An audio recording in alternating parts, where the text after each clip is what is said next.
আসন্ন ত্রয়োদশ জাতীয় সংসদ নির্বাচনকে সামনে রেখে আমরা কি লক্ষ্য করছি যে কোনো ক্ষেত্রে নির্বাচন কমিশন কর্তৃক যে সমস্ত রিটার্নিং অফিসার বৃন্দ রয়েছেন তাদের দায়িত্ব পালনের ক্ষেত্রে আমরা কিছু ত্রুটি এবং অবহেলা আমরা লক্ষ্য করছি।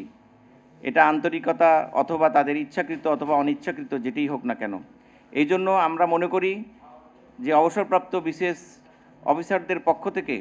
বিষয়গুলো জাতির সামনে তুলে ধরা প্রয়োজন। এ লক্ষ্যেই ত্রয়োদশ জাতীয় সংসদ নির্বাচনের প্রার্থিতা বাছাই কতিপয় রিটার্নিং কর্মকর্তার নিরপেক্ষতা প্রশ্নবিদ্ধ হওয়ার পরিপ্রেক্ষিতে এবং সুষ্ঠু নির্বাচন আয়োজনে নির্বাচন কমিশন বরাবর বিভিন্ন দাবি উপস্থাপনের লক্ষ্যে